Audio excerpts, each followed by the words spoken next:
Hey you guys, how you doing?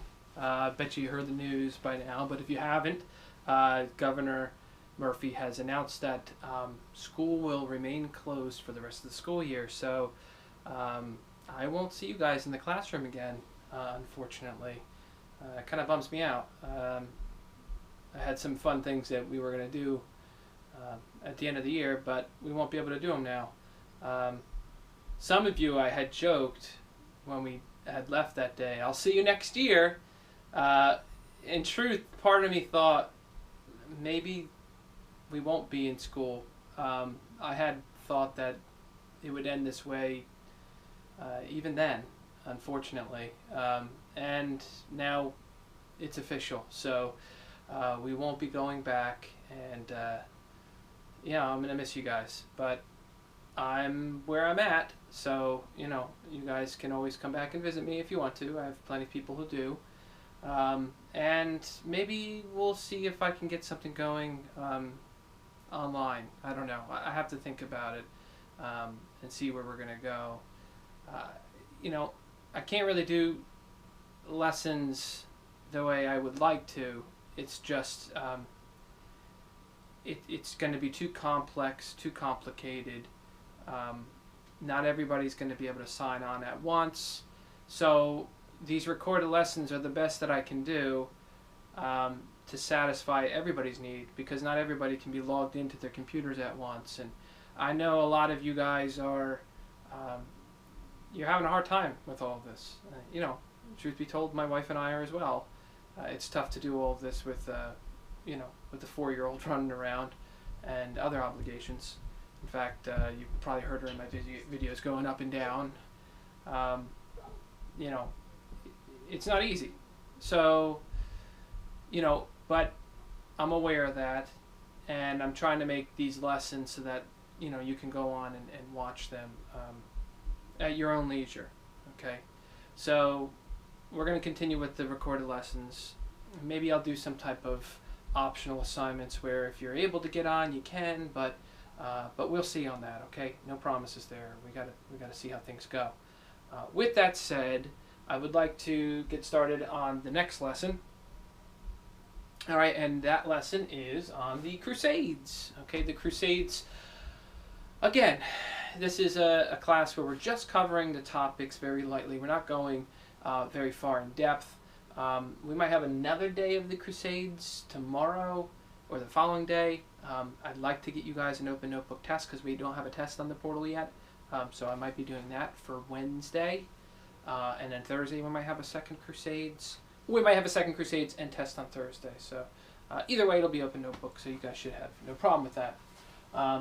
So with that said, let's go ahead and get started with the Crusades. I'll do my best to make it quick and for you guys to understand the gist of it, right? So by now you should know that medieval Europe is it's a unique place.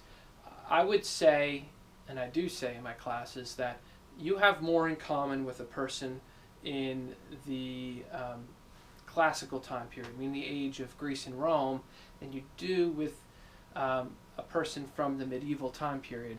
There are a lot of classical elements in society that are alive again, but in the medieval world, things are very different, and the one thing that really consumed everything was religion. It was everywhere, no matter, if you were at church or you weren't at church. A lot of us live a life where, we go to church and then we live our life at home, but there was really no separation between that.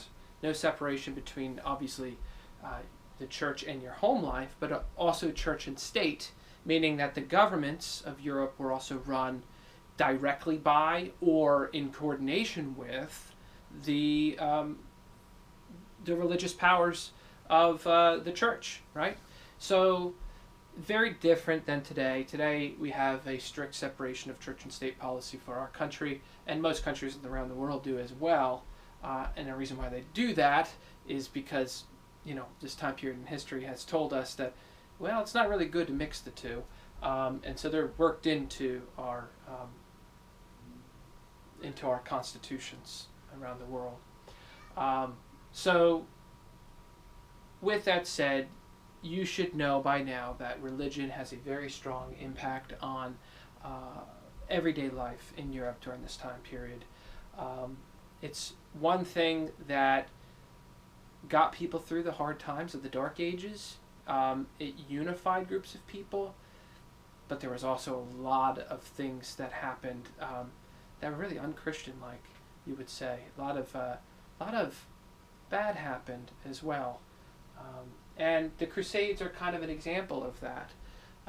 The Crusades were holy wars. They were holy wars launched by Christian Europe, okay, with the aim of taking back the Holy Land and expelling the people who were there, who had been there for hundreds of years already.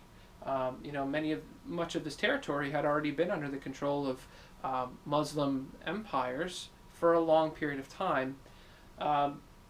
There's politics involved with this decision to launch a crusade.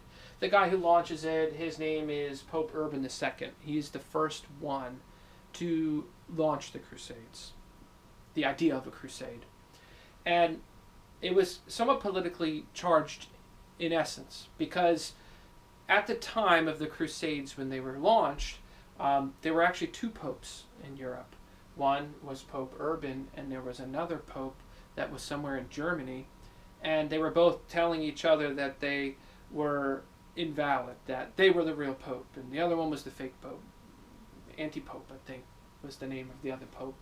And in addition to this, you had the emperor of Constantinople, right? You had the Byzantine emperor, who also proclaimed himself to be the leader of the church. In this case, it was the Orthodox Church, separate from the Roman Catholic Church, but there was still a connection there, all right? And the Pope, Urban II, popes, I should say at this time, hadn't given up the hope that maybe one time they could be connected again, that the two faiths could accept just one leader of the faith and make it just the Pope. That was the idea. And so with the First Crusade occurring, one of the reasons why it occurs is because the Byzantine Empire at the time is being attacked by Muslim groups of people, and they're losing lots of land. And so the emperor of the Byzantine Empire calls for help in Europe.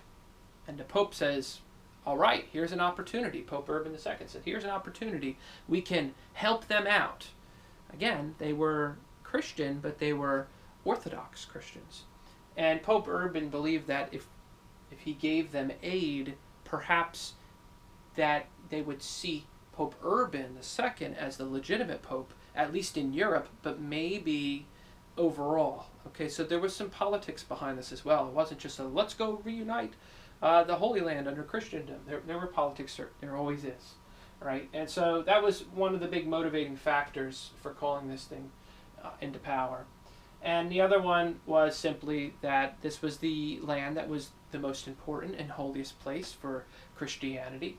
And people in Europe, and the popes included, wanted to see it back in Christian hands. All right? It was the birthplace and the living place of Jesus. And so Christians believed at the time that this should be in Christian hands. In fact, there are many people alive today that still feel this way. So with that said, the First Crusade will be ordered by Pope Urban II.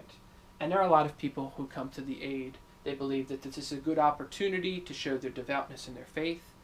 Pope Urban II also said that anybody who had committed any sin whatsoever, even capital sins, very bad ones, like murder, I believe, included, if you go on the crusade and you help retake the Holy Land, then you shall be forgiven. All will be forgiven, and you will be welcomed back into the kingdom of heaven once you die. So it was a golden opportunity for people who were in a bad place, that didn't think they would be allowed into heaven, that here's an opportunity to prove themselves and to be allowed back into heaven. So a lot of people answered the call here to retake the Holy Land. And in a nutshell, can you say whether the Crusades are successful or not? I'm going to explain each one of them briefly. But there is a yes and no to that. Yes, in the fact that some of the Crusades did retake the Holy Land, but know in the fact that after they're finished, the Muslims come in and they retake the land anyways. So there's a little bit of yes and no in there, and I'm going to expand on that as we go through the first 3 Crusades, because there's a total of 9 of them, and a children's crusade, which is absolutely bizarre. I don't know if I'll have time to talk about it, but if I don't, look it up. It's crazy. All right. Anyways, the first crusade was perhaps the most important and successful of the Crusades, at least successful from a Western European Christian standpoint, right? In the fact that it was ordered by Pope Urban II, people came to the aid of Pope Urban, and they went to the Holy Land to go conquer it. And they take a lot of people off guard, and the Muslims in the area at the time were not as prepared for what was happening as they would be in later crusades. And so they do kind of take them by surprise and take over land relatively quickly and successfully. And the crowning achievement of the First Crusade is that they do retake the holiest of cities for Christians, which is Jerusalem, right? Jerusalem is the holiest city for Christians, the holiest city for Jews, and the third holiest city for Muslims. So it's a very, very important religious city. And every one of the faiths wanted to have the city in their name. And so Pope Urban II is pleased. The city had been taken, and the area around Jerusalem was taken as well. So many different places emerged